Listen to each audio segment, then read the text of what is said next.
First April game in program history about to be played tomorrow, and Kim Bonzarico, Michigan women's basketball coach, is leading the way for her team. Coach, good morning. Good morning, Sam. Exciting times, to say the least, as your kids just keep responding, keep answering the bell, and hopefully will do so again tomorrow. We'll talk about UCLA momentarily. Let's go back to last week, Chrysler Center. Missouri comes in. You told us they were going to be a tough opponent, but boy, you got terrific balance from your team that day. Yeah, I thought our team played really well against Missouri, and our defense was just outstanding. Missouri's a three-point team. They run a motion offense and really tough to defend. Had some great SEC wins. Just really, really a good team, a bubble team for the tournament.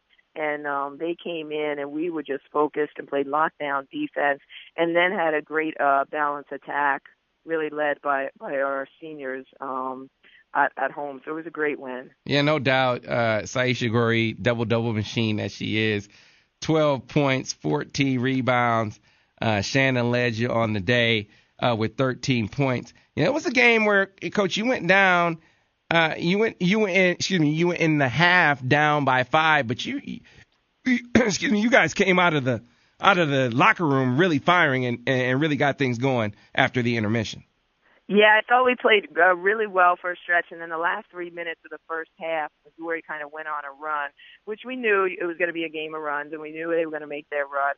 But in the second half, we came out, and we just played sensational, and we took the lead, and once we did, we never relinquished it. So it was great. It was great for us to respond that way, and it was great for us to make our free throws down the stretch when we needed to, and it was an overall team effort.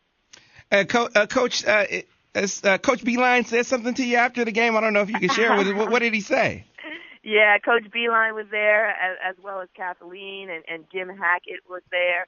I mean, just a tremendous crowd and just great support from the entire Ann Arbor community, the entire Michigan community, and especially our administration really was out in full force that day. And Coach Beilein, after the game, just said, God, man, I am impressed with your defense. You know, your team just really locked down and played great defense. And he could tell, you know, Missouri's offense and their motion style and how they were trying to set each other up for threes and how we were really able to take that away.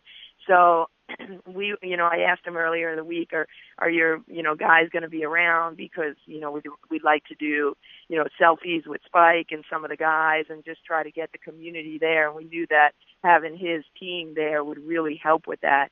And he is just the most supportive coach and coworker and just tremendous to work with. And he said, Kim, everyone's going to be there. I will be there. We'll all be there. And anything that we can do to support you in your program, we will do. And that's just the kind of person he is and the kind of program they are. His kids are the same way that he is, and they were there in full force. So it was great for us. All right, so you win that game. You knock off Missouri 65-55 last Thursday. Turn around and you got to go down to Hattiesburg, Mississippi, to take on Southern Miss in their place. And I heard the atmosphere, like a few of these atmospheres have been here in the postseason, was pretty raucous down there. Oh, my goodness. No, we don't go down to Mississippi much, but holy cow, it was quite different down there. And, they had their record-breaking crowd, over 5,000 people. They were out tailgating. I felt like, it was a Saturday in Michigan. Everybody was there 2 hours. We arrived way early for the game, and everyone was out tailgating, and it was a beautiful spring day in Mississippi, and the fans were crazy, and it was a definite home court advantage, as it was when we played at Toledo. And I think, one of the great signs of our team as in the postseason, we have figured out a way to respond on the road, which is something that we had struggled with during the regular season. And we went into a tough atmosphere at Toledo and then a tough atmosphere down at Southern Miss. And we really responded. We went up big in the first half, and we knew that they were going to make a run, and they did before halftime, and then they did again in the second half where they cut it to 5. And we were just able to make a big shot after big shot and free throw after free throw down the stretch to really not allow them to get any closer than that. But that's their style. That's what they've done in the last 5 games. They down 13 against TCU earlier in the tournament with 3 minutes to go, and they were able to come away with a win. So we knew it was going to go down to the wire, especially in front of their home crowd. But we were able to hold on. Yeah, Coach, looks like looking at the recap, got some timely threes from Sierra and Caitlin Flaherty. 8 big second half points to help you stop some runs there. They were pressuring the heck out of us and just double teaming the ball everywhere we threw it, just really being physical and really being aggressive. And we put Caitlin down on the back line of the press break right at the baseline and just had her run the baseline. And we tried to throw over the top and just get her the ball. And she was incredible. So we were able to get her the ball, and she knocked down shot after shot. And this is coming off of a first half where she missed a bunch. And sometimes as a freshman, she gets a little tentative and doesn't shoot the ball as much in the second half when she misses a couple, or is not really able to turn it around and make them after she misses a couple. And she was able to do that on Sunday, and that was really a difference for us in the second half. Now, Coach, just a few highlights as far as individual performances. You touched on them already.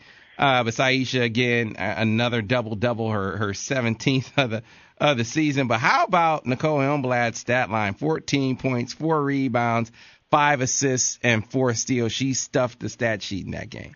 And she held the other team's best player to 6 points, who was coming off of averaging 16. So she was pretty special. And Sam, I've said all through this WNIT run that we have been led by our seniors, and they've kind of had a refuse to lose attitude, how they want to put that Michigan uniform on one more time and how they want to come to practice one more time, and they don't want to stop playing. And Nicole is just playing with so much confidence right now. She has been a difference maker for us, and it's on both ends of the floor, the offensive end and the defensive end. But her confidence is off the charts. She's knocking down shots. She's making extra passes. She's knowing where to be on defense. I mean, she's just really playing great right now. And then, when that has happened for us, we have 5 people in double figures, and it really makes it hard for other teams to defend us. A lot of times when she wasn't scoring during the course of the season, people would step off of her and double Saisha. And now that Nicole is knocking down that shot, it makes it that much tougher to double Saisha, and that's really opened up things for her as well. We're talking to Michigan women's basketball coach Kim Barnes-Arico here on the Michigan Insider on Sports Talk 1050 WTKA, online at WTKA.com. So, Coach, you beat Southern Miss on the road to advance in the WNIT. You get another home game, and this time against UCLA at the Chrysler Center tomorrow at 7 o'clock. So, Coach, tell us about the Bruins. Tell us what they bring to the table. Well, UCLA is super athletic and really, really big. They have probably 6 or 7 players on their 4-5 rotation that they rotate in and out and play about 10 to 12 minutes a game. And they're all about 6'2", 6'3" leapers. And then they're led by 2 really great guards. They had I believe it was the number 1 recruiting class or at least top 5 recruiting class in the country last year. And they're all freshmen right now. So they're young. They're a young team, but they're super athletic. They're super fast, and they'll look to push the ball in transition, and they rebound the heck out of the basketball. And they're playing well right now. They've had a very difficult schedule. Early on, they played everyone because I think everyone was afraid to play them because of their recruiting class. So they had to play, the UConns, the South Carolinas, the Notre Dames of the world early on in their non-league schedule, and they really struggled. But they've really improved through the course of the season and are playing well right now. Danielle Williams, one of our players, her twin sister, is a sophomore on that team, and as well as Sierra Thompson and Imani Jackson. They're AAU teammates. They have 6 AAU teammates that play for UCLA. Wow. So we have a pretty good connection with their team, and we know them pretty well. Well, this is one of those times where the call to action. This is an opportunity to really get behind the team and supporting them as they try to move forward to the championship round in the WNIT. Yes, Coach, you've seen a lot of raucous environments on the road, but there have been a couple of times where I heard you come on talking about the Chrysler Center this year where you say the crowd was unbelievable. So stands to reason if they come out again, it could be a big boost for your players. It will definitely be a difference maker, and it has through our WNIT run, but it really was during the course of the year when we played Michigan State at home and when we played Ohio State at home.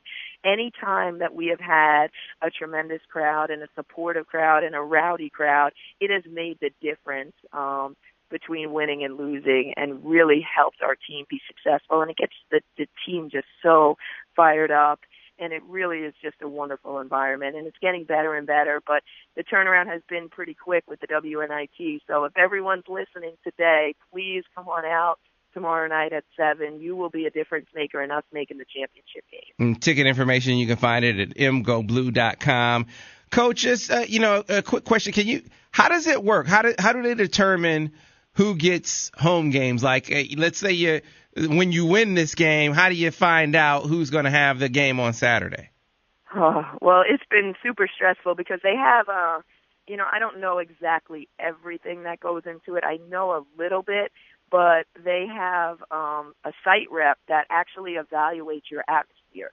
And they're on the phone with the WNIT through the course of the game. But they also have your university has to put up a guarantee of a certain amount of money that they are going to give to host the game. And then they also take your attendance into consideration. Gotcha. So it's a guarantee, it's attendance, and it's environment for sure. All right, so folks, your part. Your part is the environment part. Michigan taking on UCLA in the WNIT tomorrow at 7 o'clock. So get on out and support the Maize and Blue. Coach, there are so many accomplishments that we could talk about, but I didn't mention them purposefully because I don't want to talk like it's the end of the season. We can reflect upon what a great run this is for you individually, a number of 20-plus win seasons in a row. 6 in a row? Josh. Look at you jumping the gun on me, man. Okay, yeah, I guess I'll go ahead and do it, Coach. No, Sam, we can wait. Let's wait all till right. next week. It's not going to change. We'll wait until next week to talk about the season accomplishments, Coach. Good luck tomorrow versus UCLA, and we'll talk to you again next week. Thanks so much, Sam. All right, thanks a lot. That was Michigan women's basketball coach Kim Burns-Arico.